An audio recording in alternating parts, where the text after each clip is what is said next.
வணக்கம் நண்பர்களே, எல்லாரும் எப்படி இருக்கீங்க? ஆரோக்கியமாக சௌக்கியமாக இருக்கீங்களா? ஒரு புது வருஷத்தில் உங்களை எல்லாரையும் பார்க்கறது ரொம்ப மகிழ்ச்சி. இந்த புது வருஷம் உங்களுக்கு பிளஸ்ஸிங்காக இருக்கணும்னு நான் ஆண்டவர்கிட்ட வேண்டிக்கிறேன். சரிங்களா? எல்லாருக்கும் நிஜமாகவே நல்ல ஒரு வருஷங்களாக அமையும். 1000 சூழ்நிலைகள் வரலாம், அதன் மத்தியில் நம்ம எப்படி தைரியத்தோடு வாழறோம்னு சொல்லி தான் சரியா இருக்கணும். நம்ம தைரியமாக இருந்தால் தான் நம்ம பிள்ளைங்களும் நம்ம குடும்பத்தாரும் தைரியமாக இருக்கணும். தைரியமாக இருங்க, பயப்படாதீங்க, எல்லாமே நல்லபடியாக முடியும். சரிங்களா? இன்றைக்கி ஒரு டிஃபன் வெரைட்டி தான் நான் காமிச்சிருக்கேன். ஈஸியான மெத்தடில் எப்படி செய்யலான்றது, நான் எப்படி செய்வேன்றதை நான் காமிச்சிருக்கேன். உங்களுக்கு தெரியாதவங்க கூட தெரிஞ்சுக்கிற ஒன்றுமாக இருக்கும். சரிங்களா? எனக்கு எப்போவுமே ஆல் டைம் ஃபேவரட் டிஃபன் என்னன்னு கேட்டிங்கன்னா, மழை வெயில் எந்த காலமாக இருந்தாலும் பழைய சோறு தயிரை போட்டு கரைச்சி சாப்பிட்னா அப்படி விரும்பி அப்படி என்ஜாய் பண்ணி சாப்பிடணும். பிரியாணி கூட எனக்கு பிடிக்காது, எனக்கு பழைய சோறு பிடிக்கும். எல்லோரும் அதை சாப்பிட்ணுன்னு நான் கட்டாயப்படுத்தலை. நல்லாயிருக்கும், வயிறும் அப்படி கூலாக அப்படி நிம்மதியாக இருக்கும். அந்த நாள் பொழுது நிம்மதியாக இருக்கும். நான் எங்கன்னா வெளியே போகணும், பிரயாணம் பண்ணணுன்னா கூட நான் முதல்ல அதை சாப்பிட்றது தயிர் சோறு, கஞ்சி, பழைய கஞ்சி தயிர் போட்டு கரைச்சி நல்லா நிம்மதியாக சாப்பிட்டு போவேன். அந்த நாள் ஃபுல்லாக நம்ம எதுவுமே சாப்பிட்லன்னா கூட அவ்வளோ ஒரு நிம்மதியாக இருக்கும். சரிங்களா? முடிஞ்சால் ட்ரை பண்ணி பாருங்கள். உங்களுக்கு ஒத்துக்கலைன்னா பரவாயில்ல, ஒத்துக்குன்றவங்க அதுக்குன்னு குண்டாங்கஞ்சி ஊற்றிக்கிட்டு சாப்பிட்ணும், பச்சை மிளகாலாம் கஞ்சி சாப்பிட்ணும் நான் சொல்ல வரல. நம்ம வயிற்றுக்கு எவ்வளோ தேவையோ அவ்வளோ பழைய சோறு போட்டு தயிர் போட்டு கரைச்சி சாப்பிட்டு பாருங்கள், அவ்வளோ டேஸ்ட்டாக இருக்கும். நீங்கள் எல்லோரும் சொல்லுவீங்க. சரிங்களா? நான் பழைய சோறுக்கு விளம்பரப்படுத்தலை, எனக்கு பிடிச்ச டிஃபன் சொல்ல வந்தேன். சரிங்களா? இப்போது கிச்சடி தான் செய்ய போகிறோம், ரவா கிச்சடி. எல்லோரும் ஒவ்வொரு மெத்தடில் செய்வாங்க, இது என்னுடைய மெத்தடு. இந்த மெத்தடில் செஞ்சு பாருங்கள், கண்டிப்பாக ரொம்ப டேஸ்டியாக இருக்கும். எண்ணெய்க்கு பதிலாக வெறும் நெய் கூட போட்டு சேர்க்கலாம். நெய் பிடிக்காதுன்ற பட்சத்தில் எண்ணெய் சேர்த்துக்கலாம். மற்றபடி எல்லா மெத்தடும் ஈஸியாக சொல்லியிருக்கேன். நீங்கள் செஞ்சு சாப்பிட்டு பார்த்துட்டு சொல்லுங்கள். வாங்க வீடியோக்குள்ளே போகலாம். அது மட்டும் இல்லை, சப்ஸ்கிரைப் பண்ணாதுங்க, ப்ளீஸ் சப்ஸ்கிரைப் பண்ணுங்கள். நிறைய பேர் சப்ஸ்கிரைப் பண்ணாமல் பார்த்துட்ருக்கேன். சப்ஸ்கிரைப் பண்ணும்போது இன்னும் வீடியோக்கு போடுறதுக்கு ஒரு உற்சாகத்தையும் ஒரு தம்பியும் கொடுக்கும். வாங்க நண்பர்கள், வீடியோக்குள்ளே போடலாம்.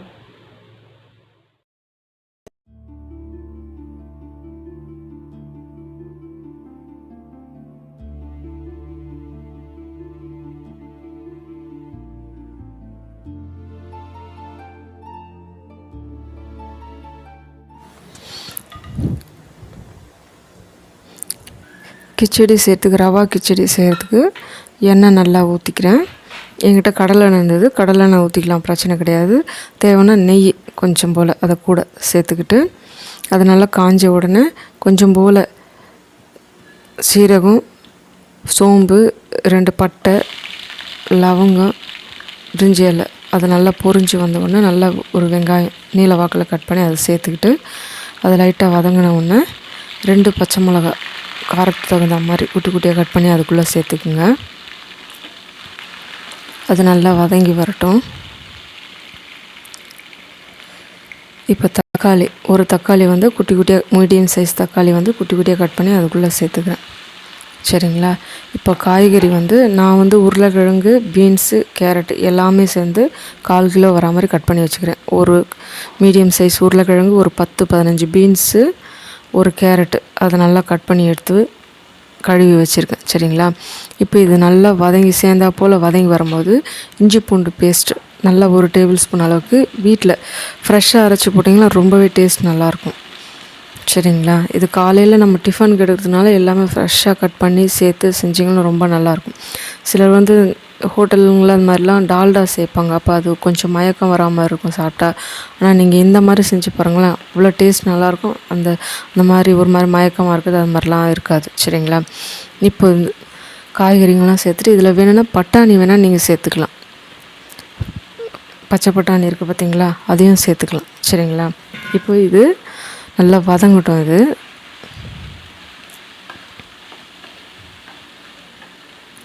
நல்லா வெந்துடணும். சரிங்களா? ஏன்னா தண்ணி கொதிச்சோன்னே ரவை போட்டோம்னா சேர்ந்து வந்துடும். அதுக்காக வேண்டி நல்லா உப்பு போட்டுட்டு மூடி வச்சு கூட நல்லா சிம்மில் வேக வைக்கலாம். காய் நல்லா வேகட்டும். சரிங்களா? கொஞ்சம் போல் மஞ்சள் பொடி சேர்த்துக்கிறேன்.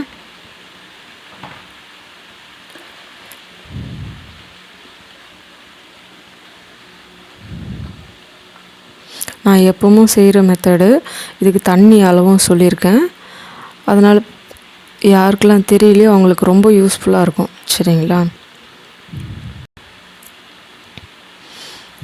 இப்போ கொஞ்சம் காரம் தேவைப்படுன்றதுனால வெறும் மிளகாத்தூள் ஒரு பிஞ்சு தான் சேர்த்துருக்கேன். சரிங்களா? உங்களுக்கு பச்சை மிளகா காரம் அந்த 2 மிளகா போதும், இல்லை கூட பச்சை மிளகா சேர்த்துனாலும் சேர்த்துக்கலாம். இது சும்மா ஒரு கலரும் கொடுக்கும், லைட்டாக காரமும் கொடுக்குன்றதுனால கொஞ்சம் போல் சேர்த்துக்கிட்டேன். சரிங்களா? இப்போ நல்லா வதக்கிட்டு அது வெந்துடணும், எல்லா காயும் வெந்துடணும், உருளைக்கிழங்கு எல்லாமே. சரிங்களா? இப்போ கொஞ்சம் போல் ஒரு பிடி அளவுக்கு புதினா கொத்தமல்லி தழை சேர்த்துக்கிறேன்.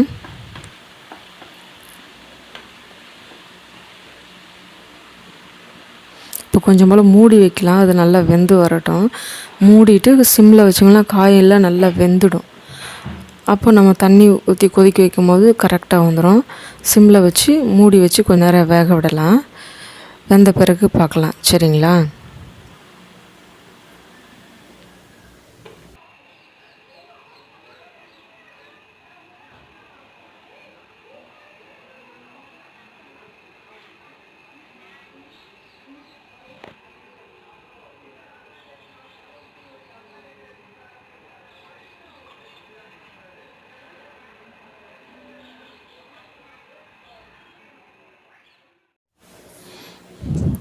இப்போ நல்லா வெந்து வந்துடுச்சு. இப்போ நான் 1 கப்பு ரவைக்கு 3லேருந்து 3.5 கப்பு வரைக்கும் ஊற்றலாம். சரிங்களா? உப்புமானா அதுக்கு தனியாக ஊற்றணும். இந்த கிச்சடிக்கு மட்டும் நல்லா கலந்தா மாதிரி வரணுன்றதுனால நான் 3.5 தண்ணி ஊற்றினேன். எந்த அளவில் எடுத்துக்கிறோமோ, இப்போ 1 டம்ளர் ரவை எடுத்துக்கிறீங்கன்னா 3.5 டம்ளர் ஊற்றலாம். நல்லாவே இருக்கும், வெந்து வரும். சரிங்களா? இப்போ அந்த தண்ணி ஊற்றி அது நல்லா கொதித்து வந்தோடனே உப்பெல்லாம் சரி பார்த்துங்க. இப்போது நிதானமாக ரவையை கொட்டிட்டு, இது வந்து நான் ரேஷனில் வாங்கின ரவை, அது அப்படி கட்டிக்கும். பொறுமையாக கிண்டி எடுக்கணும். ஒவ்வொரு ரவைக்கு ஒவ்வொரு குணம் இருக்கும். சரிங்களா? இது அப்படியே கட்டிக்கிற தன்மை உள்ளது, அதனால் பொறுமையாக கிண்டி எடுக்கணும். ஒரு கையில் கொட்டிக்கிட்டு ஒரு கையில் மெதுவாக கிண்டி விடுங்க. சரிங்களா? ஏன்னா தெறிக்கிறதுக்கும் நம்ம நிறைய தண்ணி ஊற்றிருக்கிறதுனால நல்லா சதன்னு கொதிச்சு வரும். அப்போ வந்து தெறிக்கும் இல்லையா, அதுக்காக வேண்டி வேணாலும் நீங்கள் சிம்மில் கூட வச்சிடலாம். அடுப்பை சிம்மில் வச்சுட்டு மெதுவாக கொட்டிட்டு கிண்டி எடுங்க. நீங்கள் அந்த ரவை கொட்டுறதுக்கு முன்னாடியே உப்பு காரம் எல்லாத்தையும் சரி பார்த்துங்க. சரிங்களா? ரவை கொட்டிட்டு பிறகு அதுக்கப்புறம் உப்பு போட்டு கிண்டினோம்னா அது சேராது. தண்ணியிலே டேஸ்ட் பார்த்துட்டு அதுக்கப்புறம் நம்ம கொட்டி கிண்டும் போது அது சேர்ந்து கரெக்டாக வந்துடும். சரிங்களா? இது கிச்சடின்றதுனால தண்ணி கொஞ்சம் நிறைய விட்டாலும் பிரச்சனை இல்லை. அது ஏன்னா சேர்ந்தா மாதிரி வரணும். இப்போ நம்ம கிண்டி எடுத்துக்கலாம் பொறுமையாக. கைவிடாமல் கிண்டுங்க, ஏன்னா கட்டி தட்டிக்கும், அதுக்காக தான். சரிங்களா? ரொம்பவே டேஸ்ட் நல்லாயிருக்கும். இதில் வெங்காயம் தக்காளி வேணால் உங்களுக்கு தகுந்த மாதிரி கொஞ்சம் கூட குறைய சேர்த்துக்கலாம், அது உங்கள் விருப்பம். சரிங்களா? நான் ஒரு டிஃபன் பாக்ஸ் மாதிரி நம்மளை லஞ்சுக்கெல்லாம் எடுத்து போல குட்டி டிஃபன் பாக்ஸ், அதில் ரவை அளந்து எடுத்துக்கிட்டு அதில் 3 ஊற்றிருக்கேன். சரிங்களா? இப்போ நீங்கள் அளந்து போடுவீங்களா, ஒரு கிண்ணத்துலேயோ இல்லை ஒரு டம்ளர்லேயோ அளந்து போடுவீங்க பார்த்தீங்களா, அந்த மாதிரி 1க்கு 3.5 கணக்கு வச்சு போடலாம். இப்போ நல்லா கிண்டி விட்டுட்டேன், கட்டி தட்டாமல் வந்துடுச்சு பார்த்தீங்களா. சேர்ந்து வந்த உடனே ஆஃப் பண்ணிவிட்டு ஒரு 10 நிமிஷம் மூடி வச்சுருங்க.